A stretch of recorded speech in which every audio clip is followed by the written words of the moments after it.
إلى حضرة النبي المصطفى سيدنا محمد صلى الله عليه وآله وسلم، ثم إلى أرواح آبائه وآله وأصحابه الكرام، ثم إلى أرواح والدينا ومشايخنا ووالديهم وجميع المسلمين والمسلمات والمؤمنين والمؤمنات، وإلى روح مؤلف هذا الكتاب شيء لله ولهم الفاتحة. أعوذ بالله من الشيطان الرجيم. بسم الله الرحمن الرحيم. الحمد لله رب العالمين الرحمن الرحيم مالك يوم الدين، إياك نعبد وإياك نستعين، اهدنا الصراط المستقيم صراط الذين أنعمت عليهم غير المغضوب عليهم ولا الضالين. بسم الله الرحمن الرحيم. الحمد لله رب العالمين، وبه نستعين على أمور الدنيا والدين، والصلاة والسلام على أشرف الأنبياء والمرسلين سيدنا ومولانا محمد وعلى آله وصحبه أجمعين. اللهم صل على سيدنا محمد محيي النفوس صلاة تسعدنا بها في جميع الدروس، وعلى آله وصحبه وبارك وسلم. سبحانك لا علم لنا إلا ما علمتنا إنك أنت العليم الحكيم، ولا حول ولا قوة إلا بالله العلي العظيم. رب اشرح لي صدري ويسر لي أمري واحلل عقدة من لساني يفقه قولي. اللهم علمنا ما جهلنا وذكرنا ما نسينا، وانفعنا بما علمتنا واجعلنا من المخلصين. اللهم افتح قلوبنا في طلب العلم، وارزقنا الإخلاص فيه والعمل به والنشر به حتى يأتينا اليقين. اللهم افتح قلوبنا فتوح العارفين، وفقهنا في الدين، وعلمنا التأويل، وآتنا بفضلك أفضل ما تؤتي عبادك الصالحين، واجعلنا من الذين يستمعون القول فيتبعون أحسنه. ربنا آتنا من لدنك رحمة وهيئ لنا من أمرنا رشدا. صلى الله وسلم عليه وعلى آله والحمد لله رب العالمين. أما بعد، فقال الشيخ المؤلف رحمه الله تعالى، نفعنا الله به وبعلومه وبركاته وعلوم مشايخنا وبركاتهم في الدارين آمين يا رب العالمين. Kata Al-Habib Al-Faqih Abdullah bin Abdul Rahman Bafadal Al-Hadrami rahimahullah, qala wa aqallul ghusli ta'mimu badanihi ba'da izalatin najasah, wa yusannu fi qamisin fi khalwatin wa tahta saqfin ala lawhin, wa yaghuddul ghasilu wa man yu'inuhu basarahu illa lihajatin.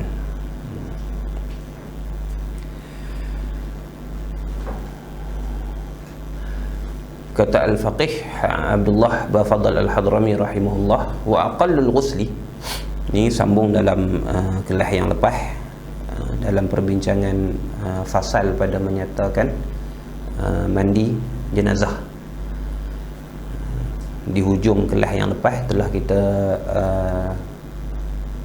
bincangkan sedikit tentang mandi jenazah yang paling minimum, yang melepaskan tuntutan fardu kifayah di atas orang yang hidup, iaitu pada katanya wa aqallul ghusli ta'mimu badanihi, dan sekurang-kurang mandi itu, mandi yang menggugurkan tanggungjawab fardu kifayah di atas orang yang hidup ini, ialah ta'mimu badanihi, meratakan air akan badan jenazah, akan badan si mati, iaitu zahir badan si mati, ba'da izalatin najasah, selepas daripada menghilangkan najis. Ini telah dibincangkan pada penghujung kelas yang lepas lah, jadi saya mau sana pada huraiannya. Ini nak sambungan daripada situ. Al-Faqih Bafadal rahimahullah menyebutkan tentang kaifiat yang sunat, kaifiat yang sunat ataupun kaifiat yang kamal, kaifiat yang sempurna untuk memandikan mayat.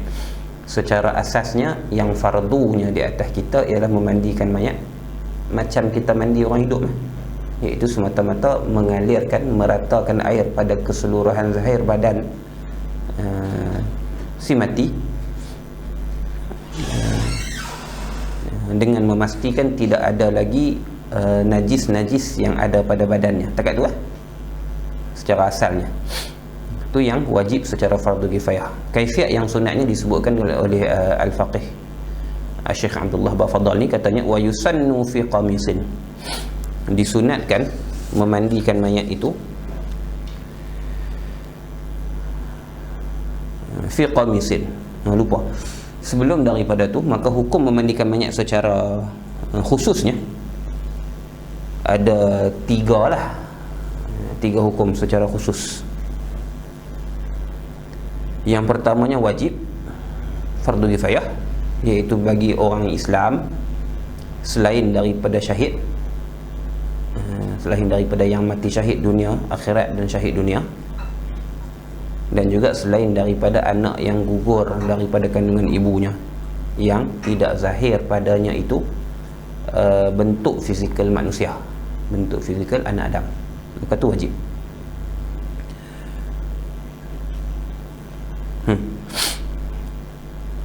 Yang keduanya hukumnya harus, memandikan mayat ni hukumnya harus, iaitu bagi orang kafir. Bagi orang kafir sama ada harbi ataupun tidak harbi, kafir harbi ataupun bukan kafir harbi, satu. Yang keduanya bagi janin yang gugur, anak yang gugur, as-siqit, yang tidak zahir padanya fizikal manusia, fizikal anak Adam, maka tu hukum dia harus sahaja. Dan hukum yang ketiganya, memandikan jenazah itu hukumnya haram, iaitu pada masalah memandikan jenazah orang yang mati syahid. Kerana pada memandikan jenazah orang yang mati syahid itu menghilangkan kesan darah yang ada pada badannya sebagai bukti bahawasanya dia mati syahid dalam peperangan menentang golongan kufar, maka hukumnya haram. Yang dibenarkan setakat yang diwajibkan ke atas jenazah yang mati syahid ialah membersihkan tubuh badannya daripada najis-najis lain daripada darah dirinya, yang bahawa kita basuh bilah dan sebagainya, tapi untuk memandikan jenazah sehingga menghilangkan kesan-kesan darah yang ada pada tubuhnya itu hukumnya haram. Hukumnya haram. Baik, itu hukumnya secara asal.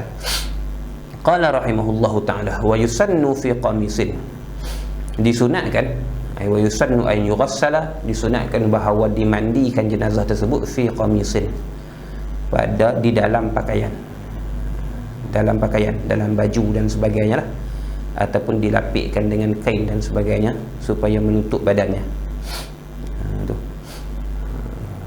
Dan disunatkan baju yang kita gunakan untuk memandikan jenazah itu, baju yang dipakaikan ketika memandikan jenazah itu baju yang balin sakhifin, dipanggil baju yang bal ni lusuh lah, baju lama,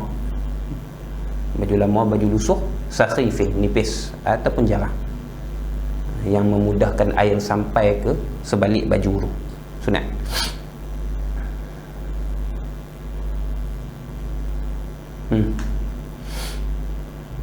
Kerana dia lebih memakaikan baju pada jenazah untuk tujuan dimandikan itu, dia lebih menutup bagi badan dia lah, badannya, auratnya dan sebagainya.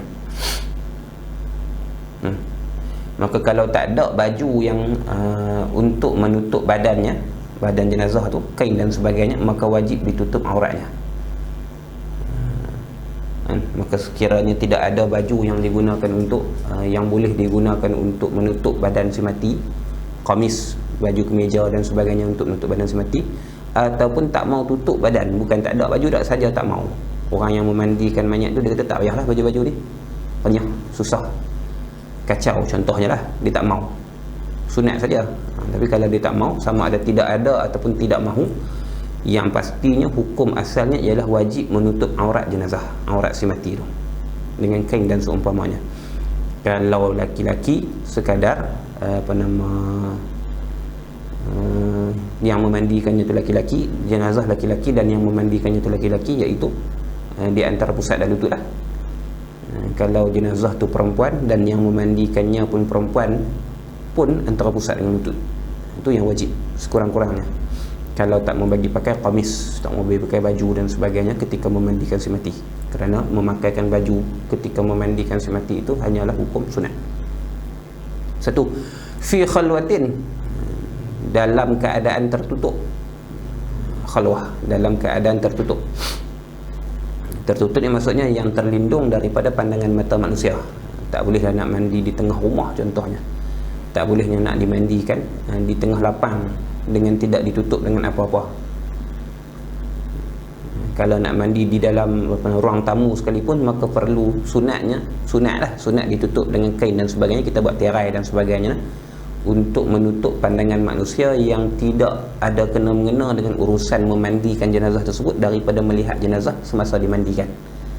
Sebab pada masa memandikan jenazah tu mungkin keluar najis-najis daripada si mati, mungkin berubah keadaan jasad si mati, mungkin ada sesuatu pada badan si mati daripada parut dan sebagainya, kecacatan, aib dan sebagainya yang ada pada badan si mati yang tak patut dilihat oleh orang lain, yang tidak ada sebarang urusan dalam memandikan jenazah si mati.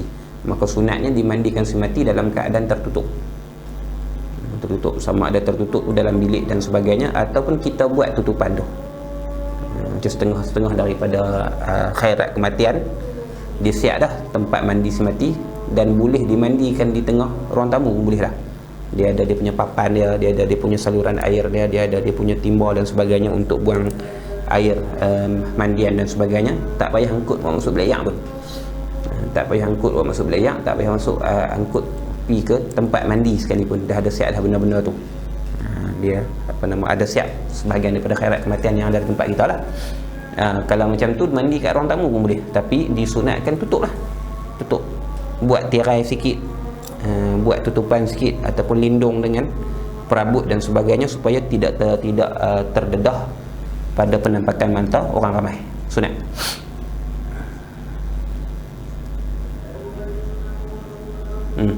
Begitu juga sunat juga menutup wajah si mati lah, menutup wajah si mati dengan khirqah, dengan secebis kain lah, dengan potongan kain dan sebagainya, sapu tangan ke apa ke. Sunat ditutup muka si mati dengan kain tersebut daripada diletakkan, sejak diletakkan jenazah di atas tempat mandian. Sunat dah. Nak mandi lagi 10 minit lagi ke, setengah jalan ke, baru nak mandi, dah letak jenazah atas tempat mandi tu, sunat ditutup muka si mati. Sunat ditutup muka si mati dengan kain dah, dengan kain dia, sama ada kain sapu tangan ke, dengan kain selendang ke apa ke, supaya tidak terdedah wajah si mati. Kadang-kadang muka si mati ni dia berubah, dia sakit nak mati tu menyebabkan dia berkerut, menyebabkan dia warna kulitnya berubah, kadang-kadang fizikal muka tu berubah dan sebagainya, maka sunat ditutup. Gitu. Sebab waktu tu ada kemungkinan dipanggil kerana keadaan yang ada kemungkinan besar untuk berubahnya mayat. Dipanggil mayat itu ialah mazinnah litaghayyur, kata ulama. Mayat bila mana seseorang tu dah mati, maka keadaannya, jasadnya selepas daripada keluar roh itu sangat besar kemungkinan untuk berubah. Bila roh tidak berada dalam jasad, maka sangat besar kemungkinan jasad tu untuk berubah dan cepat berubah. Maka tidak sewajarnya lah untuk menzahirkan perubahan tersebut pada orang yang tak sepatutnya. Maka tu sunat ditutup si mati. Dan sunat juga ditutup muka si mati sejak daripada kita letakkan si mati di atas tempat pemandian tu. Gitu.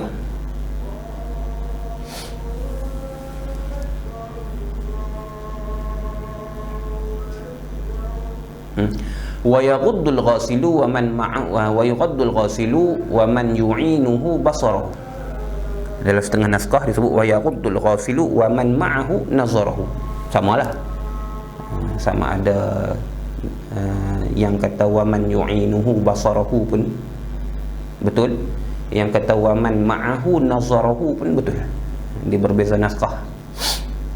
Wa yaghuddul ghasilu wa man yu'inuhu, dan menutup, memejamkan mata, menutupkan pandangan, maksudnya tidak memandanglah, oleh orang yang membasuh, orang yang tukang mandi mayat. Wa man ma'ahu ataupun wa man yu'inuhu, dan mereka yang membantunya, para penolongnya, orang yang tolong mandi mayat. Yang mandi mayat ni seorang je, tapi yang tolong tu lah, yang tolong angkut ayak, yang tolong suar ayak, yang tolong pegang si mati kalau perlukan bantuan dan sebagainya.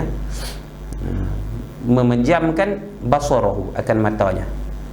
Ni sunat memejamkan mata ni jika pada selain aurat. Jika pada selain aurat. Adapun pada aurat, maka hukumnya wajib memejamkan mata. Kalau terdedah dan sebagainya haram dilihat, walaupun si mati itu telah mati. Ialah dia bukan mukallaf. Kita yang masih hidup ni, kita masih lagi mukallaf, masih lagi haram memandang aurat, walaupun pemilik aurat tersebut, sahibul aurah itu telah pun mati. Gitu.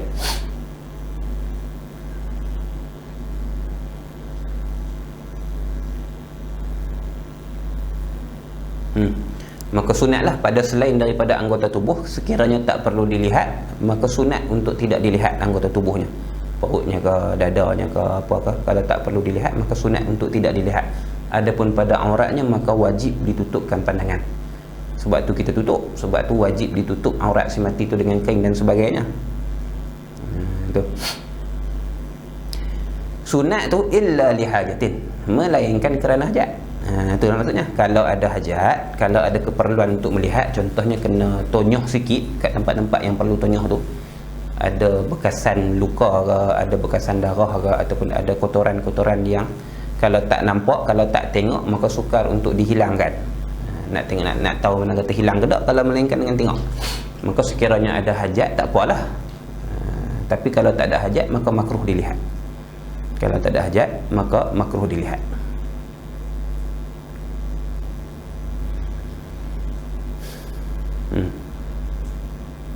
Ini selain daripada ni lah, selain daripada suami ataupun isteri. Suami ataupun isteri, termasuk juga dengan anak dan sebagainya. Maka samalah hukum anak pun. Kalau anak yang memandikan si mati tu, kalau anak yang memandikan si mati tu pun, maka dia wajib juga menutupkan pandangan daripada aurat ayahnya ataupun ibunya. Dan pada badan, anggota badan selain pada aurat tu, hukumnya sunat juga merendahkan pandangan ataupun menutup pandangan sekiranya tidak ada hajat. Adapun bagi suami isteri, maka tak haram lah, tak haram dan tak makruh. Cuma melihat kepada aurat pasangannya yang telah mati tu, hukumnya khilaful aula. Khilaful aula. Tak haram bagi suami melihat aurat isterinya.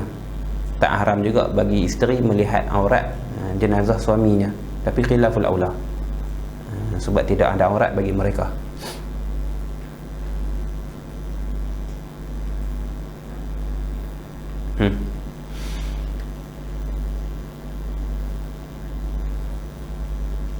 Baik. Kemudian wa masaha batnahu biquwwatin liyukhrija ma fihi ba'da ijlasihi ma'ilan ma'a fawhi majmaratin bit-tibi. Dan menyapu, sunat menyapu perutnya, perut si mati, perut jenazah, perut mayat. Menyapu perutnya dengan tangan kiri lah, biyadihi al-yusra. Orang yang tukang mandi mayat tu sunat mengusap, menyapu perut si mati dengan menggunakan tangan kiri.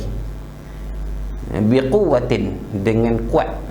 Maksud dengan kuat ni dengan sedikit tekanan lah. Tapi biquwatin kat sini dalam kitab lain dia tanda lagi biquwatin ghairi syadidatin. Kita pun kena takdir lah kata biquwatin, ay biquwatin ghairi syadidatin, tidak terlalu keras. Kena tekan sikit lah, bukan sapu ni masalah sapu macam ni lah, macam kita sapu kepala kita dan sebagainya, tak. Bukan sapu tekan, sapu dengan sedikit tekanan. Tapi ghair syadidah, jangan terlalu kuat perutnya tu. Untuk apa? Liyukhrija ma fihi, supaya mengeluarkan apa yang ada di dalamnya, dalam perut, daripada najis dan sebagainya. Najis, air kencing dan sebagainya, lendir-lendir dan sebagainya yang mungkin keluar daripada perut si mati selepas daripada kematian tu. Buat tu ba'da ijlasihi, selepas daripada mendudukkannya si mati. Selepas daripada meletakkannya si mati, meletakkan ni ay alal mughtasil lah, alal mughtasal, di atas tempat mandi, di atas tempat mandi. Ini dipanggil apa ni? Mengusap ataupun menyapu perut, menekan perut tu. Bahasa Kedahnya, bahasa orang kitanya dia panggil meruang. Bahasa kita lah. Kalau tanya orang-orang yang mandi banyak ni, kalau belah utara lah, kalau belah lain tak tahu lah, dia panggil meruang. Meruang tu maksudnya perbuatan menekan perut, mengusap perut, menyapu, mengurut perut supaya keluar najis daripada kemaluannya, supaya perutnya kosong daripada najis. Takut lagi bila kafan, bila angkat, bila diterbalikkan pimai-pimai untuk kafan tu, takut najis pula dan menajiskan kain kafan. Tak ada masalah sangat pun menajiskan kain kafan ni. Dia tak syarat, dia tak mesti, dia tak wajib mesti kain kafan yang bersih, yang suci tak. Ini nanti kita bincang dalam masalah kafan lah. Tapi untuk mengelakkan perkara tu terjadi, maka perlu ada kemahiran untuk menekan perut tu. Kena pandai lah. Kalau tak pandai pun boleh tekan perut dan sebagainya tu, urut perut ke bawah untuk mengeluarkan apa yang boleh keluar daripada perut si mati. Tapi kalau kena cara dia, lawah elok, Dia kena mengaji lah, kena belajar kepada orang-orang yang berpengalaman dalam memandikan mayat. Dia nak mandi mayat dia pun dia kena kursus juga. Kalau tak kena cara tak edih. Kalau tak kena cara, mayat boleh jadi keras dengan sebab mandian kita, boleh jadi lembut sangat, boleh jadi lembek sangat dengan sebab mandian kita dan sebagainya. Cara curah ayaknya, cara simbah airnya, cara mendudukkannya atas tempat pemandian, cara macam mana nak sandak badan, belakang badannya dengan lutut orang yang memandikan dan sebagainya tu, nak pegang tang mana, nak sandak lagu mana badan dia tu dengan lutut kita, tangan kita nak pegang di tengkok tu nak pegang lagu mana. Kemudian nak meruang tu, nak tekan perut tu, dia ada cara dia. Kalau buat lagu biasa kan yang tak reti pun boleh, tapi kalau kena caranya dengan elok, insya-Allah mayat tersebut terpelihara daripada sebarang mudarat lah, berubahnya mayat, najis tak keluar habis dan sebagainya. Tu kena kursus lah. Sebab tu elok kalau ada kursus-kursus penyelenggaraan mayat ni, pengurusan mayat ni, elok kita sertai untuk ambil pengalaman dan ilmu, petua ilmu dan sebagainya. Macam mana nak bagi mata mayat tertutup, macam mana nak lembutkan sendi-sendi mayat, macam mana nak bagi najis keluar daripada perut mayat dengan lawas, dengan elok, dengan mudah dan sebagainya. Macam mana nak letakkan posisi mayat atas tempat mandi dan sebagainya. Tu kalau ada kursus-kursus, pihak-pihak yang menawarkan kursus menguruskan jenazah daripada mandi sampai kafan dan sebagainya tu, elok kita sertai, elok ambil pengalaman tu, elok ambil pengalaman tu. Sebab nanti ni di hujung bab ni kita ada sedikit perbincangan tentang bab memandikan ni. Dia bukan aula anak tak, dia aula yang afqah dalam bab mandi. Dia bukan sebab dia anak lelaki si mati, dia yang paling aula memandikan si mati, tak. Dalam bab memandikan mayat, yang paling aula memandikan mayat ialah yang paling afqah, yang paling mahir dalam bab membersihkan badan si mati. Sebab bab memandikan ni dia lebih kepada bab an-nadhafah, dalam bab kebersihan. Maka kalau anak ada tapi tak berapa pandai nak mandi, tak biasa mandi jenazah pun, tak ada pengalaman langsung mandi jenazah pun, dan ada orang lain yang memang kerja dia memandikan jenazah, maka orang lain itu lebih aula, walaupun dia ajnabi, walaupun dia orang asing, berbanding anaknya yang tak reti apa satu, tak tahu, tak pernah memandikan jenazah, tak tahu nak buat lagu mana, duk teriak saja dan sebagainya. Orang suruh dia bagi mandi, tak tahu buat apa, disimbah lagu tu dalam atas kepala pak dia tu. Maka yang aula dalam bab memandikan jenazah ni ialah yang lebih afqah, yang lebih faqih, yang lebih mahir dalam urusan memandikan jenazah. Kalau anak tu mahir, maka dia yang aula lah. Dia anak, lagi pula dia mahir dalam urusan memandikan jenazah, dia biasa mandi ataupun dia ada maklumat, dia ada cara, dia tahu macam mana nak mandikan jenazah, maka dia lah yang lebih aula. Lagi pula dia anak, itu ada kredit tambahan kat situ lah. Tapi kalau tak ada pengalaman, tak biasa langsung dan sebagainya, ada orang yang lebih mahir memandikan jenazah, maka orang tu yang paling layak dan paling sesuai untuk memandikan jenazah. Dia mungkin tolong suayak ni lah, bukan dia tak ambil tahu langsung dalam urusan memandikan jenazah ni, jenazah pak dia, jenazah mak dia, dia tolong, dia jadi mu'in ni lah, dia tolong orang yang membantu, dia bukan ghasil, dia bukan orang yang memandikan jenazah. Hak memandikan jenazah ialah kepada orang yang faqih, orang yang lebih mahir dengan bab ni. Gitu, nanti belakang dia akan bincang, kita akan sebut sikit. Wa masaha batnahu biquwwatin, ni kita panggil meruang lah, dalam bahasa Kedah dia panggil meruang. Dan meruang perutnya, dalam bahasa kita lah sini, dan mengusap perut si mati tu, yakni dengan tangan kiri ghasil, dengan tangan kiri orang yang memandikan mayat tu, biquwwatin, dengan sedikit tekanan, dengan tekanan biquwwah, tapi kena takdirlah biquwwatin ay biquwwatin ghairi syadidatin, dengan tekanan, dengan tidak terlalu kuat, dengan kuat sangat. Dia tak boleh pula menyakiti mayat. Dia ada dalam hadis sebut juga, dalam kaedah kitab fiqh pun ulama letak kaedah, apa saja perkara yang dilakukan, sekiranya dilakukan kepada orang hidup sakit, maka haram dilakukan kepada orang mati. Sama benda apa pun kalau buat ke orang hidup sakit, menyakiti orang yang hidup, maka hukumnya haram juga dilakukan ke atas orang yang mati. Jadi kalau tekan kuat sangat, takut-takut menyakiti dia, seperti mana menyakitinya sekiranya dia hidup, maka haram dilakukan dengan kuat. Maka dengan ditekan tapi dengan tidak terlalu kuat. Ni kita kena mengaji ni, kena belajar cara ni.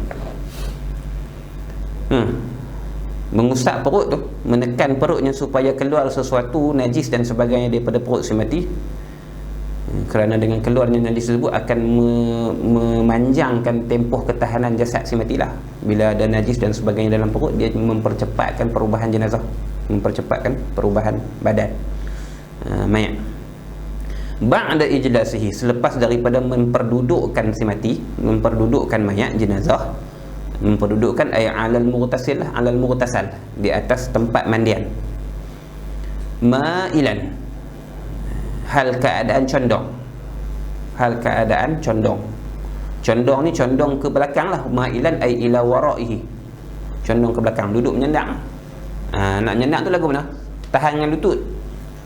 Sama ada lutut orang yang memandikan jenazah ataupun lutut orang yang membantu memandikan jenazah. Tahan dengan lutut, tahan dengan lutut. Kepala dia tu pegang dengan tangan di pangkal tengkok ni.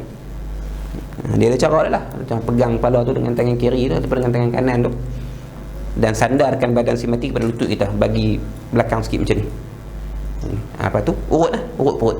Ni dia panggil meruang ni, urut perut. Itu sunat. Ma'a sawhi majmaratin bit-tibi, serta membakar majmarah, bekas dupa. Majmarah ni mabkharah lah, bakhur, bakar kemenyan dan sebagainya. Membakar ataupun menyebarkan bau-bauan bit-tibi, dengan haruman. Sunatlah untuk menutup bau sesuatu yang keluar daripada si mati, ataupun menutup bau badan si mati selepas pada kematiannya yang mungkin berubah dan sebagainya. Sunat dihidupkan bau-bauan dengan kita panggil bakhur ke, kita pakai kemenyan ke, kita pakai sesuatu lah, wangi-wangian, wangi-wangian. Dia bukan pada ketika dimandikan saja sunat letakkan bau-bauan ni tak. Start daripada mati tu dah disunatkan meletakkan bau-bauan. Daripada mati sampai selesai proses itu disunatkan. Kalau kita ni bakar kemenyan lah, majmarah ni dipanggil bekas dupa lah kalau bahasa kitanya. Kita biasa guna dengan istilah bakhur ataupun mabkharah, tempat bakar kemenyan. Bakar lah, bakar kemenyan ke apa pun. Ataupun kalau ada haruman-haruman ni, kalau kita lawan ini ada alat yang apa, yang sembuk wangian tu, boleh setting 5 minit sekali ke, setengah jam sekali ke, bagi dia sembuk, bagi supaya boleh menutup kalau ada bau yang tidak menyenangkan yang keluar daripada badan si mati, ataupun keluar daripada sesuatu yang keluar daripada tubuh si mati. Sunat. Sunat tu daripada awal kematian lagi, daripada awal kematian, membawalah kepada sampai ke peringkat memandikan si mati, mengkafankan dan sebagainya.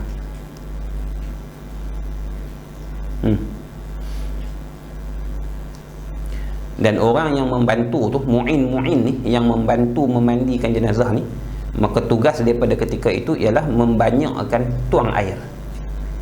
Membanyakkan tuang air. Jangan simbah atas badan si mati dengan kasar lah, dah bagi sentiasa air tu mengalir untuk menghilangkan najis-najis yang keluar daripada badan si mati, ataupun ada apa-apa benda yang melekat pada badan si mati. Sebab kadang-kadang bila mati ni ada terbit taik sikit lah, kalau bahasa kita ni, bahasa kasar sikit ni, terbit taik. Bila nak mati tu terbit taik sikit dan sebagainya. Maka kalau lambat mandi, kering lah taik tu. Jadi memperbanyakkan sembung air dan sebagainya, curah air bagi banyak dan sebagainya, supaya najis-najis itu mudah untuk dihilangkan, dan supaya bau tu hilang dengan lebih cepat. Bila dia mengalir piringan air tu, bau hilang cepat. Tu tugas orang yang membantu lah, tugas pembantu tukang mandi mayat. Ni semua ni kena kursus lah, cerita mudahnya semua ni kena kursus. Payah kalau kita nak cerita secara teori, ni kena praktikal. Ini kata wa kasrati sabbin, dan banyak tuang. Ni kerja mu'in lah, kerja orang yang membantu. Orang yang memandikan mayat tu, dia mengurut badan si mati lah, mengurut perut dan sebagainya. Dan lepas pada tu, maka selesai daripada proses meruang tu, maka diletakkan semula si mati tu terlentang atas belakang dia lah. Dan tadi duduk menyandang ke belakang sikit dengan kita letakkan lutut pada belakang badan si mati tu, ataupun sesuatu yang boleh dijadikan sebagai sandaran, ataupun orang pegang dan sebagainya, tak kisahlah. Kemudian dah habis proses meruang, dah habis dah proses mengeluarkan sesuatu daripada perut si mati, kemudian ditelentangkan semula si mati atas marsal dia, atas mughtasal dia, atas tempat mandi mayat tu. Kemudian wa ghasla sawataihi, dan membasuh akan dua kemaluannya. Sawataihi, membasuh akan dua kemaluannya. wan najasati, dan najis-najis yang ada pada kemaluannya lah, hasil daripada mati tu, mungkin terkencing sikit, mungkin terberak sikit dan sebagainya, terbit taik sikit, terbit yang kencing sikit ketika mati tu. Jadi wan najasati ay allati haulahuma lah, yang ada pada sekitar kemaluan itu. Membersihkan najis, membasuhkan najis itu bi khirqatin, dengan kain yang dibasuhkan lah. Lah ni orang pakai sarung tangan getah yang misi tu, yang nurse tu, sarung tangan getah yang nipis tu, orang pakai yang tu. Dulu ni orang pakai kain lah, kain sama ada pacar kain buruk ke, sapu tangan ke apa pun, kain tu menggunakan tangan kiri. Kita letak balut jari kita dan sebagainya, jari telunjuk kita ataupun jari kita lah, jari kita temukan tangan kita dengan balut dengan kain. Lah orang pakai sarung tangan lah, sarung tangan sintetik tu, getah sintetik lah, hak putih tu, hak misi tu pakai tu, maka cuci kemaluannya dan juga najis-najis yang ada pada sekitar kemaluannya dengan tangan kiri, sunat dengan tangan kiri.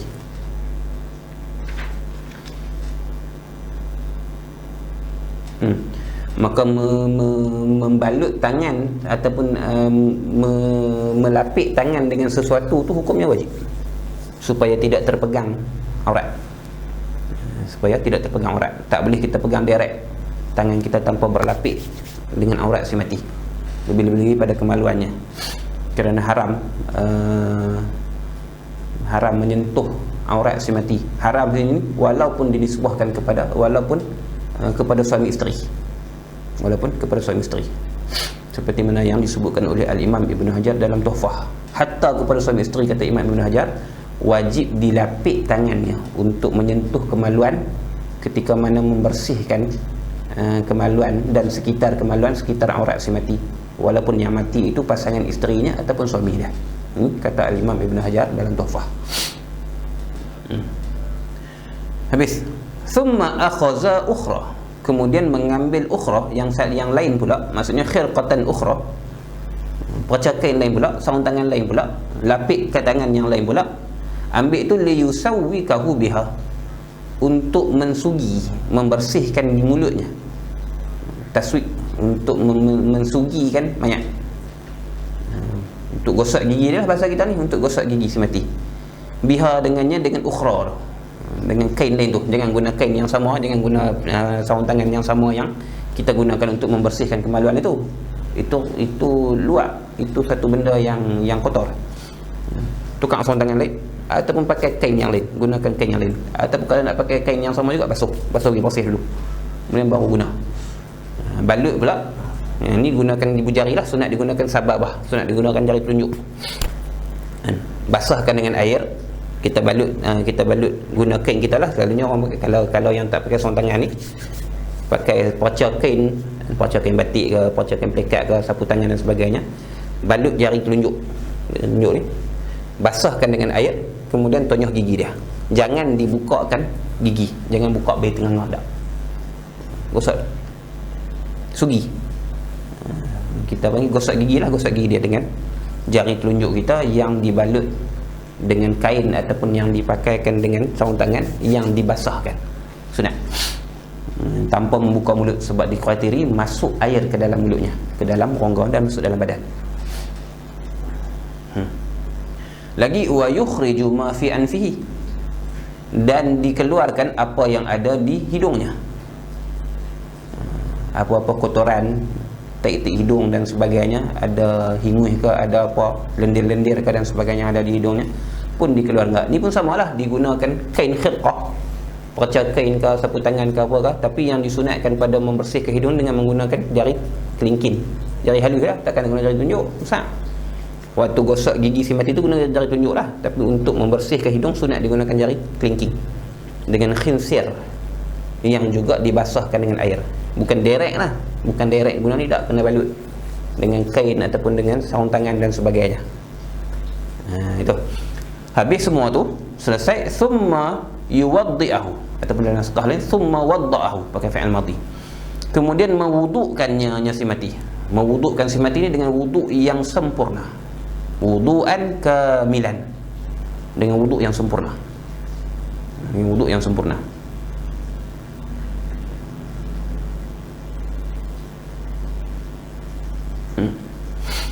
Wuduk sebenarnya maksudnya dikumurkan si mati, masukkan sedikit air pada si mati dan diluahkan kan.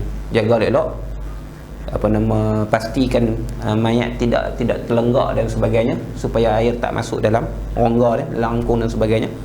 Kumur luah, kumur luah, kumur luah. Maksud macam tu juga dengan memasukkan air ke hidung, macam orang hidup lah kan. Madmadah, berkumur, istinsyak, memasukkan air ke hidung dan sebagainya.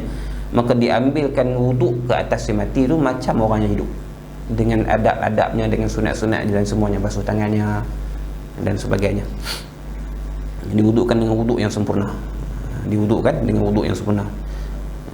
Maka tak disunatkan mubalaghah seperti mana orang yang puasa lah. Jangan keterlaluan dalam mengkumur-kumurkan mulut si mati, dan jangan keterlaluan dalam memasukkan air ke hidung si mati untuk membersihkan hidungnya semasa wuduk. Patut padan saja, patut padan saja. Ini juga perlukan kepada pengalaman orang yang pernah memandikan jenazah. Dia payah nak teori benda ni, dia kena praktikal.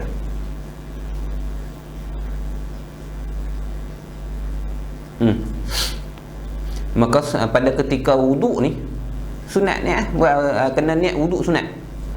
Sahaja aku mewudukkan si mati ni, sahaja aku mewudukkan si mati ni kerana Allah Ta'ala, baru hasil wuduk tu atas qaul yang aujah dalam mazhab. Dia tak jadi tanpa niat lah. Pasal wuduk dia tak akan berlaku melainkan dengan niat. Tidak ada wuduk melainkan dengan niat. Dan ni si mati tak boleh niat dah, kita yang tolong meniatkan bagi si mati lah. Dan wuduk tu dihukum sebagai wuduk sunat, tak wajib pun. Wuduk tu dihukumkan dengan wuduk sunat. Adapun memandikan si mati, maka tak berhajat kepada niat. Adapun memandikan si mati, memandikan mayat, maka tak berhajat kepada niat. Tanpa niat pun jadi. Tanpa niat pun tak perlu kepada sahaja aku memandikan jenazah ini kerana Allah Ta'ala. Tak wajib, sunat. Hukumnya sunat berniat semasa memandikan jenazah si mati. Hukumnya sunat. Adapun semasa mewudukkan si mati, maka kalau nak wudukkan dia, wajib kita niatkan. Wajib kita niat, sebab tak terhasil wuduk melainkan dengan niat. Adapun mandi maka terhasil walaupun tanpa niat. Dia beza situ.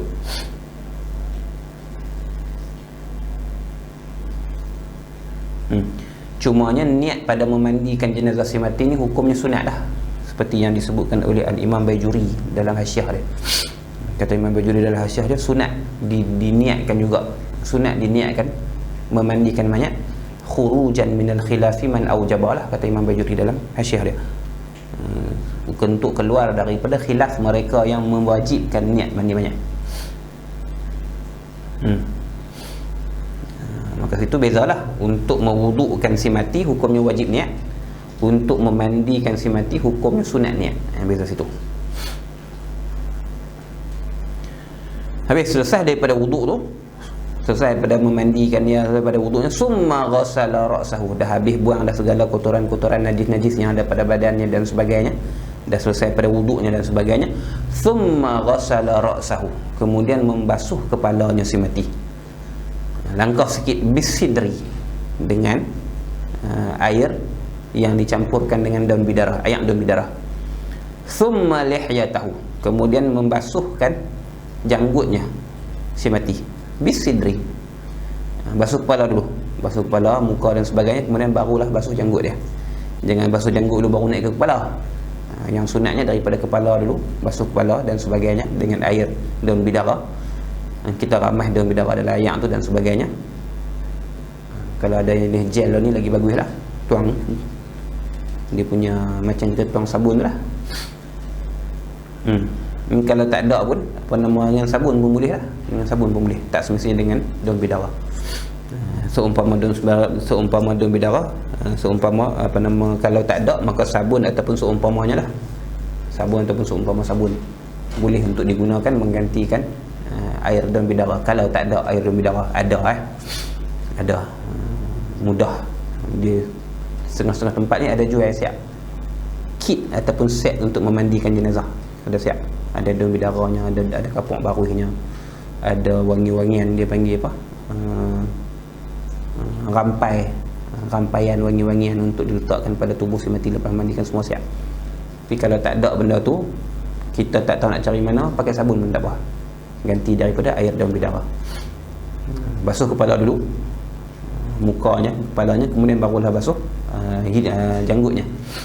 Kemudian thumma ma aqbala minhu, thumma ghasala ma aqbala minhu al-aymanah. Kemudian membasuh ia ghasil, yang memandikan mayat tu, ma aqbala minhu, ma sini kena kepada juzuk badan lah, juzuk badan yang sebelah hadapan si mati, al-ayman, sebelah kanan.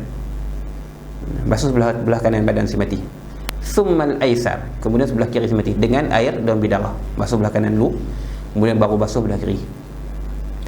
Thumma ma adbara al-aymana thumma al-aysara, kemudian membasuh bahagian belakang si mati sebelah kanan. Diterbalikkan sikit, jangan bagi terlentang, terbalikkan sikit, basuh belah kanan si mati, belah belakang, kemudian kalih belah ni, basuh belah kiri si mati, belah belakang badan, belah kiri si mati. Jangan terlentangkan jenazah. Hukumnya haram menterlentangkan jenazah. Kabul janazah ala wajhi haramun. Ulama sebut kabul janazah ala wajhi haramun. Menterlentangkan, menyembamkan jenazah di atas muka itu hukum dia haram. Ni apa nama, kerana menghormati jenazah lah, kerana menghormati si mati. Adapun semasa hidup, kalau mandi terlentang lah, kita mandi terlentang semasa hidup, kita hukum dia makruh, kerana di situ ada unsur membazirkan air. Kita terlentang tu, curah belakang, ataupun kita buka pek ayak, curah mandi belakang dengan dalam keadaan terlentang, hukum dia makruh. Kita orang hidup lah, kita orang hidup. Boleh maksudnya, makruh ni artinya boleh lah, tak haram, artinya tak haram lah. Tapi makruh bagi orang hidup, tapi haram bagi jenazah. Haram kita menterlentangkan jenazah, bagi dia terbalik, tersembam atas tempat mandi tu, dan kita suruh ayak tak ada sejarah dalam keadaan terlentang, hukum dia haram. Maka lepas basuh belah kanan badan yang belah depan dengan ayak daun bidara, kemudian basuh belah kiri badan dengan ayak daun bidara, kemudian dikalihkan sikit jenazah si mati tu, kalih sikit untuk basuh bahagian belakang belah kanan dia, kemudian dikalihkan pula belah ni untuk basuh bahagian kiri dia. Ni kena ada bantuan orang yang tolong pegang lah, bantuan orang yang tolong pegang, gitu. Ni sekiranya tidak ada hajat untuk menterlentangkan si mati lah. Hukum haram menterlentangkan si mati ni sekiranya tidak ada hajat untuk menterlentangkan si mati. Sebaliknya, kalau ada hajat untuk menterlentangkan si mati, dengan bahawa tak boleh pegang dan sebagainya, kalau pegang gelai badan dia, contohnya mayat yang mati lama ke, dah reput sikit dan sebagainya, mati kebakaran dan sebagainya, yang boleh menyebabkan daging-dagingnya gugur daripada rangka dia, nak pegang sangat-sangat tak boleh. Nak pegang, maka cara-cara yang ada untuk memandikan jenazah yang seumpama itu ialah hanya dengan menterlentangkan dia untuk basuh belakang dia. Kena terlentang sebab ada hajat. Maka pada ketika itu hukumnya harus, bahkan membawa kepada wajib sekiranya tak boleh disempurnakan melainkan dengan terlentang. Dia ada tafsir kat situ. Secara asalnya, secara umumnya, hukum menterlentangkan jenazah untuk memandikannya, untuk memandikan bahagian belakang itu, hukum dia haram secara umum, sekiranya tidak ada keperluan, tidak ada hajat. Sekiranya ada hajat, maka harus diterlentangkan. Bahkan sekiranya kalau tidak boleh disempurnakan mandian ke atas si mati itu, melainkan hanya dengan terlentang, maka hukum wajib menterlentangkan. Dia ada tafsir kat situ. Dia ada tafsir.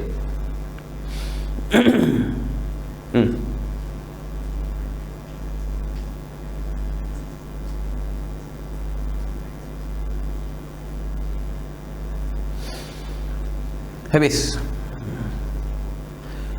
Summa, kemudian dah habis memandikan, membasuh badan si mati dengan air daun bidara, summa azalahu, kemudian menghilangkannya.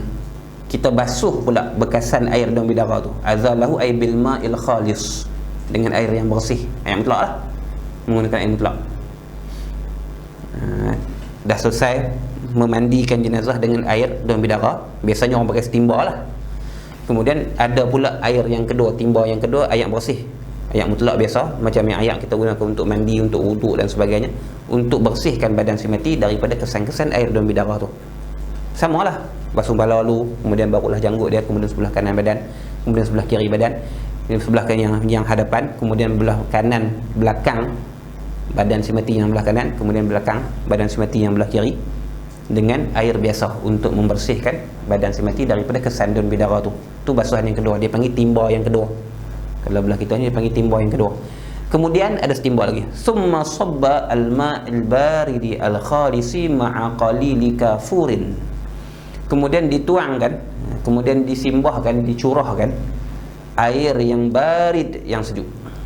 Air yang sejuk. Bukan yang panas lah, bukan yang suam, bukan yang panas, bukan yang suam dan sebagainya, yang sejuk. Yang kalau bahasa kita ni air mati. Kalau bahasa orang yang belah utara ni panggil air mati. Air yang suhu normal lah, air yang suhu bilik.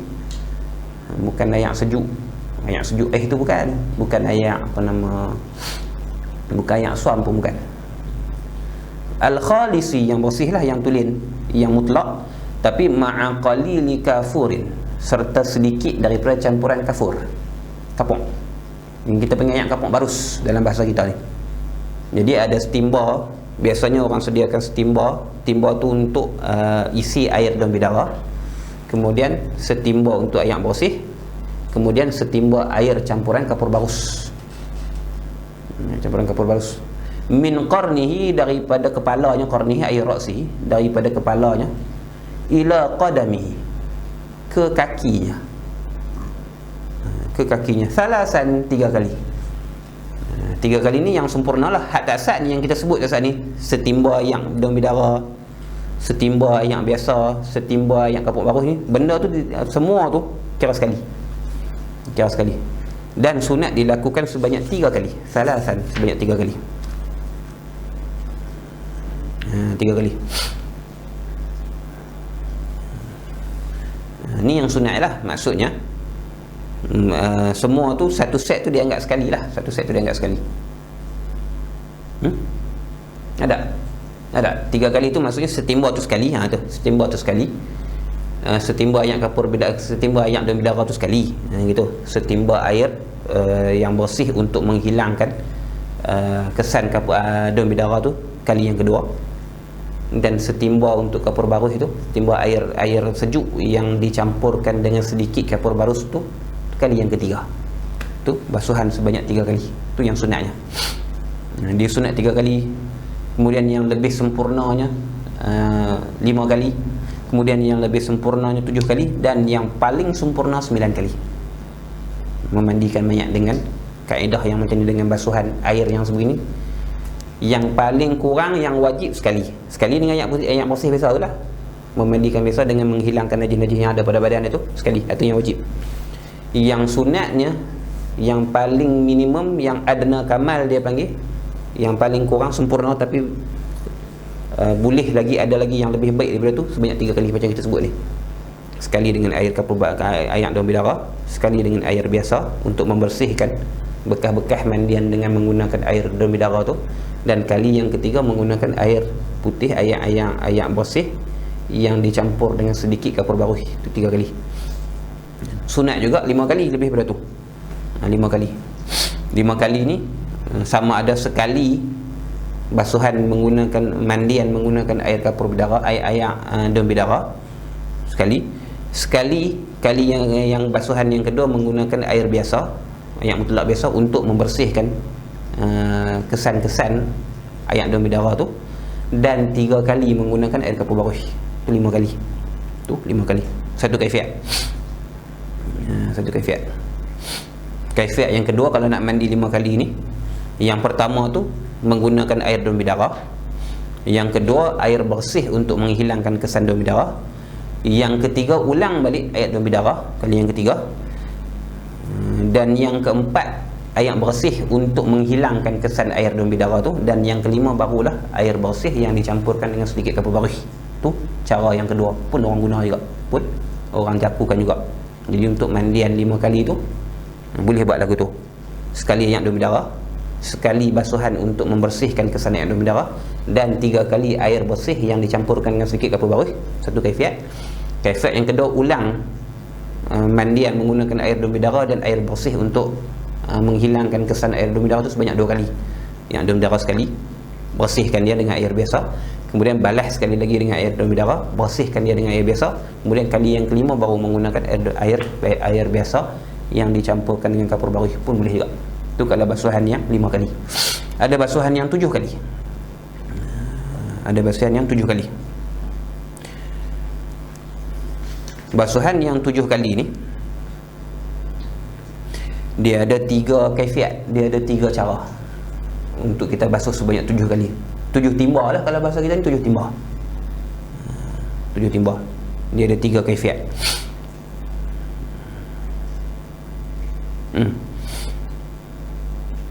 Kaifiat yang pertamanya iaitu mula timba yang pertama air dalam bidara, timba yang kedua air bersih untuk menghilangkan kesan air dalam bidara, itu timba yang kedua. Timba yang ketiga air dalam bidara balik. Timba yang keempat timba air bersih untuk menghilangkan kapur bidara, dah 4. Timba yang kelima, keenam dan ketujuh menggunakan air bersih yang dicampur dengan kapur barus. Ini kaifiat yang pertama. Ni kaifiat yang pertama. Timba yang pertama guna air dalam bidara. Timba yang kedua dipanggil muzilah, air bersih untuk menghilangkan kesan air dalam bidara. Timba yang ketiga air kapur bidara, air dalam bidara balik. Timba yang keempat air muzilah, air menghilangkan, air bersih untuk menghilangkan kesan mandian dengan air dalam bidara tadi ni. Dan timba yang kelima, keenam dan ketujuh menggunakan air bersih yang dicampur dengan sedikit kapur barus. Ni kaifiat yang pertama untuk mandian 7 timba. Kaifiat yang kedua ialah timba yang pertama air dalam bidara. Timba yang pertama air dalam bidara. Timba yang kedua air bersih untuk menghilangkan kesan air dalam bidara tu, dipanggil air muzilah lah, air muzilah.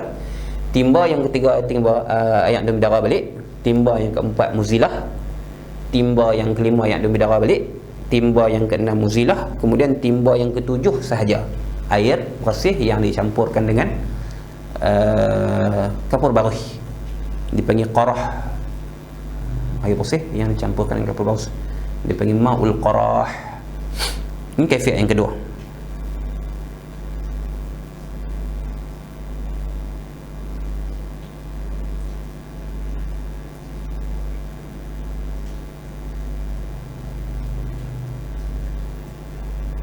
Itu kaifiat yang kedua. Maksudnya 3 kali air dalam bidara, 3 kali air muzilah, dan 1 qarah lah, 1 air yang dicampur dengan air kapur barus yang kali yang ketujuh. Itu kaifiat yang kedua. Kaifiat yang ketiga, timba yang pertama tu air dalam bidara. Kemudian timba yang kedua air bersih untuk membersihkan air dalam bidara tu, muzilah. Kemudian air timba yang ketiga air yang dicampurkan dengan kapur barus, 3. Kemudian air yang keempat kembali ulang balik daripada awal. Air yang keempat basuhan menggunakan timba yang keempat menggunakan air dalam bidara. Timba yang kelima menggunakan air muzilah, air bersih untuk menghilangkan kesan air dalam bidara tu. Dan timba yang keenam dan timba yang ketujuh air bersih yang dicampurkan dengan kapur barus. Ni kaifiat yang ketiga. Jadi ada 3 kaifiat.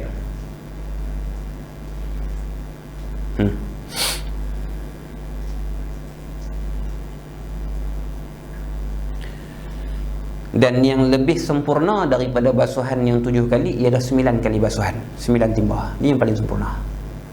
Basuhan sebanyak 9 kali. Kita bahasa kitanya, bahasa kalau belah kita ni dipanggil dengan 9 timba. Timba tu maksudnya 9 kali basuh lah, 9 kali mandikan si mati. Iaitu yang pertama yang dalam bidara, yang kedua muzilah dia, menghilangkan kesan air dalam bidara. Timba yang kedua air bersih biasa. Yang ketiga air kapur barus. Yang keempat dalam bidara balik. Yang kelimanya muzilah, air biasa. Yang keenamnya air kapur barus balik. Yang ketujuhnya air dalam bidara. Yang kelapannya air bersih biasa. Dan yang kesembilannya air kapur bidara. Jadi 3 kali lah. Dia 3 set. Air bidara, air bersih, air kapur barus. Air bidara, air bersih, air kapur barus. Air bidara, air bersih, air kapur barus. Gitu. Ataupun boleh juga diletakkan air bidara, air bersih, air bidara, air bersih, air bidara, air bersih. Kemudian air kapur barus 3 timba yang terakhir pun boleh. Ataupun air bidara, air bersih, air bidara, air bersih, air bidara, air bersih sebanyak 4 kali. Sebanyak 4 pusingan, 4 kali ulang. Dan air yang ke-9 saja air kapur barus pun boleh. Yang pentingnya yang terakhir itu Basuhan yang terakhir itu dalam mana-mana kaifiat sama ada nak basuh 3 kali ke, 5 kali ke, 7 kali ke, 9 kali ke. Yang last tu dengan air putih, air bersih yang dicampur dengan sedikit kapur baruh. Itu yang pentingnya. Sebab dia air kapur baruh tu, bau kapur baruh tu akan membantu memelihara jenazah mayat tu, badan mayat daripada dikacau oleh binatang. Dikacau oleh binatang, dia mengutuk bau semati. Itu tujuan dia.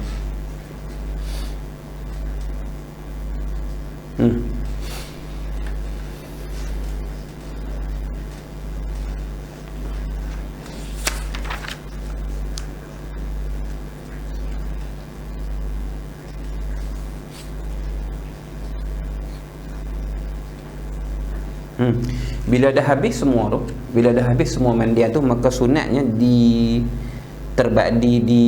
dialihkan mukanya sedikit. Muka si mati itulah sunat. Diterbalikkan muka si mati sikit. Untuk mengeluarkan kalau ada air yang masuk ke dalam mulut dia. Kalau ada air yang masuk dalam mulut dia. Air yang kita gunakan untuk mandian tu, yang bertimba-timba tu, takut ada yang masuk mulut dia dan sebagainya. Maka sunat dialihkan kepalanya sedikit, diterbalikkan kepalanya sedikit untuk mengeluarkan kalau ada air tu. Ni selepas daripada selesai daripada memandikan si mati. Gitu.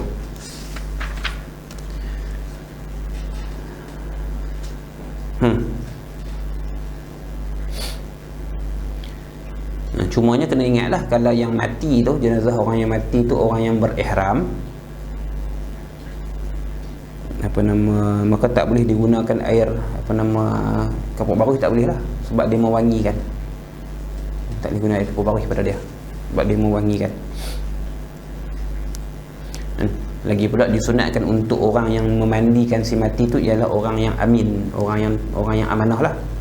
Orang yang amanah ni maksudnya kalau dia lihat benda yang baik pada si mati, ada alamat-alamat tanda-tanda yang baik pada si mati, dia akan cerita ke orang. Sekiranya terdapat pada si mati tu tanda-tanda yang aib, tanda-tanda yang buruk, maka dia tak akan cerita ke orang. Tanda orang yang amanah. Maka orang yang macam tu lah yang layak untuk memandikan si mati. Gitu. Maka wajiblah, asal hukumnya wajib untuk tidak menyebarkan sebarang aib yang ada pada si mati pada ketika memandikan tu. Wajib ditutupkan, melainkan sekiranya dibukakan aib itu untuk tujuan i'tibar. Contohnya orang yang mati itu orang yang terkenal dengan kefasikan dia terkenal dengan kelakuan bid'ah dia semasa hidup, maka berlaku sesuatu aib selepas daripada kematian dia, maka yang tu boleh diceritakan. Boleh diceritakan, bukan wajib cerita tak, boleh diceritakan, sekadar mengambil i'tibar. Adapun kalau orang biasa-biasa ni, yang bukan orang yang menzahirkan kefasikan dia, bukan orang yang menzahirkan bid'ah dia, maka haram disebarkan aib dia yang dilihat ataupun yang nampak, yang zahir selepas daripada kematian dia. Hukum dia haram. Adapun benda-benda baik yang dia nampak tu, maka elok disebarkanlah juga sebagai i'tibar untuk diambil semangat oleh orang lain. Maka orang cari apa dia punya rahsia hidup dia, apa amalan semasa hidup, sehingga kan ketika matinya dizahirkan tanda-tanda yang elok pada tubuh badan dia, maka sunat disebarkanlah, sunat diceritakan. Kalau yang buruk-buruk maka wajib ditutup untuk orang yang memandikan si mati.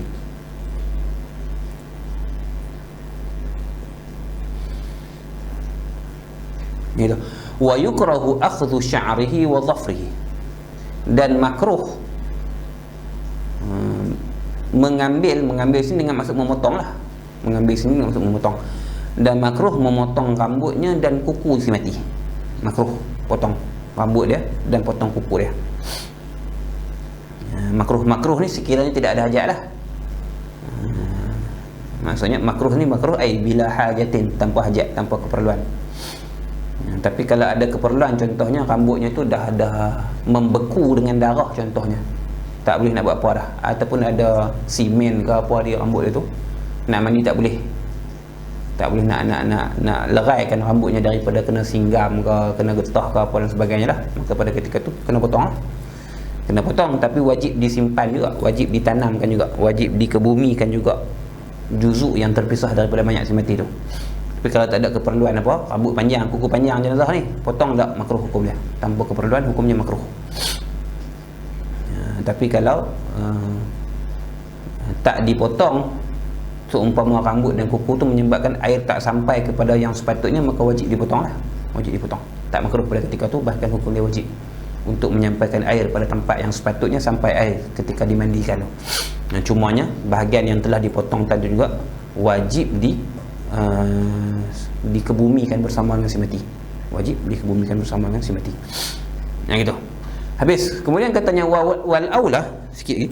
Wal aula, dan yang aulanya, yang afdal, yang lebih utama dalam memandikan si mati ni, fi ghaslil mayyit ni, pada memandikan jenazah ni, memandikan si mati, an yughassila ar-rajulu ar-rijala, bahawa memandikan akan jenazah lelaki tu, ar-rajulu jadi jenazah, maf'ulun bih, ar-rajula, an yughassila ar-rajula, memandikan akan jenazah lelaki, ar-rijalu, fa'il dia, oleh para lelaki. Yang aulanya yang memandikan jenazah lelaki ialah orang lelaki juga. Maka dia didahulukan orang lelaki. Sekiranya si mati tu lelaki, maka yang memandikannya tu yang aula, yang paling layak, yang paling utama ialah lelaki juga, walaupun isteri dia nak mandikan dia. Hak aulawiyat ni, hak keutamaan ni masih lagi kepada laki-laki juga. Kalau isteri dia nak mandikan dia, tak ada masalah apa lah. Tak ada masalah apa, bolehlah memandikan isteri, nak mandikan jenazah suami, tak ada masalah apa. Tapi yang aulanya ialah lelaki juga. Maka aulawiyah lelaki dalam memandikan jenazah lelaki ni mengatasi hak isteri. Mengatasi hak isteri. Satu. Dan yang keduanya, yang lebih aula di kalangan laki-laki yang ada ialah yang afqah bibabil ghusli. Macam kita sebutkan tadi, yang paling mahir, yang paling cekap, yang paling tahu dalam bab memandikan si mati, dalam bab memandikan jenazah. Itu. Walaupun afqah itu, yang lebih faqih itu bukanlah adik-beradik ataupun anak saudara si mati, bukan anak si mati, bukan abang si mati, bukan adik si mati, bukan aqarib bagi si mati, maka dia lebih aula. Maka yang faqih walaupun dia ajnabi lebih aula daripada yang tidak faqih, walaupun yang tidak faqih itu ialah aqarib ataupun kaum kerabat si mati, kaum keluarga si mati, anak dia ke, cucu dia ke, pak nakan dia ke, abang dia ke, adik dia ke, dan sebagainya. Sebab tu yang kita sebutkan tadi, dia punya keutamaannya letak kepada faqih, letak kepada orang yang mahir dalam bab memandikan jenazah ni. Dalam bab memandikan jenazah ni, dia terbalik dengan bab sembahyang jenazah. Sembahyang jenazah, yang aula mengimamkan jenazah, yang aula mengimamkan solat ke atas jenazah tu ialah aqarib dia lah, ialah adik-beradik dia. Sebab dalam bab sembahyang yang diharapkan ialah doa, dan doa orang yang hampir dengan si mati terlebih besar kemungkinan untuk diperkenankan, sebab doanya lebih tulus, lebih ikhlas dan lebih mengharapkan. Itu dalam bab sembahyang jenazah. Adapun dalam bab memandikan jenazah, maka yang ditekan kat sini ialah bab an-nadhafah, bab kebersihan. Maka orang yang lebih mahir, lebih layak untuk memandikan jenazah walaupun dia bukan adik-beradik si mati. Maka cara dia macam mana? Kalau kita nak bagi adik-beradik kita yang mandi, kita, anak kita ke, ayah kita ke, abang kita ataupun adik kita yang nak memandikan jenazah kita, suruh dia mengaji bab ni. Suruh dia persiapkan diri dengan bab ni, dengan bab memandikan jenazah ni, supaya mereka layak disebut sebagai orang yang faqih dalam bab ni, orang yang mahir dalam bab ni. Kemudian mereka lah yang lebih layak. Dah lah faqih, adik-beradik pula, maka layak. Gitu maksud dia. Gitu. Wal mar'atah, atau pada ar-rajulah, dan yang awalnya dalam memandikan jenazah perempuan itu an-nisa'u, ialah perempuan jugalah. Ialah perempuan juga. Maka mereka lebih layak memandikan jenazah perempuan, lebih layak daripada lelaki, lebih layak daripada suaminya sendiri. Sama ke lah, antara suami nak memandikan jenazah isteri dengan tukang mandi perempuan yang faqih, maka lebih layak tukang mandi perempuan yang faqih. Cumanya dalam bab perempuan ni, yang lebih aula di kalangan perempuan itu ialah orang yang ada hubungan mahram dengan si mati perempuan, orang yang ada hubungan mahram dengan almarhumah. Dibeza dengan bab laki tadi. Orang dalam bab memandikan jenazah perempuan, maka yang aulanya ialah perempuan juga. Si tukang mandi tu ialah perempuan juga. melebihi daripada hak seorang suami. Dia lebih aula sebab dia perempuan sama perempuan. Cumanya dalam bab perempuan sama perempuan ni, yang paling aula ialah orang yang mempunyai hubungan mahram, hubungan kekeluargaan dengan si mati. Anak dia ke, mak menakan dia ke, seterusnya lah, sampai kepada mentua dia dan sebagainya, mentuanya, menantunya dan sebagainya. Kemudian sebab mereka yang mempunyai hubungan mahram daripada sudut perempuan, dia lebih asfaq, dia lebih lemah lembut, dia lebih tertib dan lebih cermat dalam memandikan jenazah adik-beradik dia. Hak memandikan tu ni hak jenazah mak dia contohnya. jenazah anak dia contohnya, jenazah tok dia, maka dia lebih cermat, dia lebih aula dan dia lebih cermat. Walaupun perempuan yang memandikan jenazah itu sedang haid, walaupun tak syarat mesti orang yang memandikan jenazah ni dia bos daripada haid, tak ada syarat tu. Bagi orang lain saya mai bulan ni, tak mai bulan tak mai bulan, dia bukan kriteria untuk membenarkan dia memandikan jenazah. Dia ada hubungan mahram dengan si mati, perempuan, jenazah tu perempuan, dia perempuan yang ada hubungan mahram dengan si mati, dan dia faqih, maka dia yang paling aula. Kemudian lepas daripada tu, hubungan dia punya turutan itu lepas pada perempuan yang punya hubungan mahram dengan jenazah si mati yang perempuan tu, perempuan yang lain lah yang tidak ada hubungan mahram dengan si mati. Ada pasukan memandi jenazah perempuan contohnya, ada ustazah ataupun guru-guru agama ataupun sebagai orang-orang biasalah yang memang kerja dia memandikan jenazah perempuan, maka dia aula. Kemudian barulah suami, kemudian barulah aula tu atas suami pada di peringkat ketiga. Kemudian lelaki kalau tak suami, kemudian hak memandikan jenazah itu ke atas lelaki yang ada hubungan mahram dengan jenazah perempuan tersebut, ayah dia ke, anak lelaki dia ke, cucu lelaki dia ke, abang dia ke, ataupun adik lelaki dan sebagainya. Tu berdasarkan kepada tertib mereka dalam sembahyang lah, mereka yang paling layak jadi imam ni untuk memandikan jenazah perempuan. Habis, kemudian kata wa haitsu ta'azzara ghuslu, dan sekira-kira teruzurlah daripada memandikan mayat. Tak boleh nak mandi jenazah, contohnya kerana tidak ada air satu, ataupun jenazah tersebut jenazah mangsa kebakaran contohnya, tak boleh kena ayak, kalau kena ayak gelai badan dia, ataupun jenazah tu mati kena racun contohnya, tak boleh, racun tersebut telah membusuk dan mereputkan daging isi si mati contoh, maka tak boleh lagi kena ayak. Teruzur daripada menggunakan air, sama ada air tidak ada ataupun air ada tapi keadaan jasad jenazah tersebut tidak memungkinkan kita guna air untuk memandikan dia. Itu satu. Ataupun mudarat tersebut ke atas orang yang memandikan jenazah, contohnya ada virus ke, ada sakit dan sebagainya yang mungkin merebak sekiranya tak dijaga dengan betul, dan orang yang nak tak ada siapa pun yang berani memandikan jenazah sebab ada penyakit-penyakit itu, contoh boleh membawa kepada berjangkit dan sebagainya. Maka dalam keadaan yang macam ni kita kena lajak sikit, ambil yang hujung yummimah, maka ditayamumkan jenazah tersebut, maka pada ketika itu disebut sebagai teruzur daripada memandikan jenazah secara syarak. Itu secara hissi.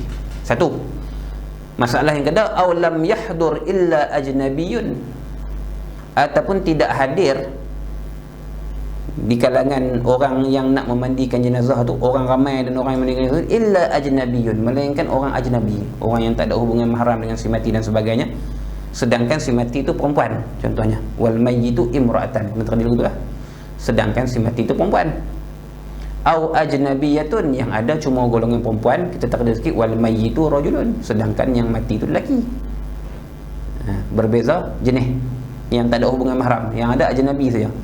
Tempat tu kebetulan mati seorang laki-laki, tempat tu kebetulan perempuan semua, tak ada adik-beradik langsung situ. Ataupun yang mati tu perempuan, tempat tu ada laki saja, tak ada adik-beradik dia, tak ada dia punya mahram dia dalam kalangan laki-laki tu, tak ada. Maka timbul masalah dalam memandikan jenazah, masalah auratnya, masalah sentuhnya, masalah sebagainya.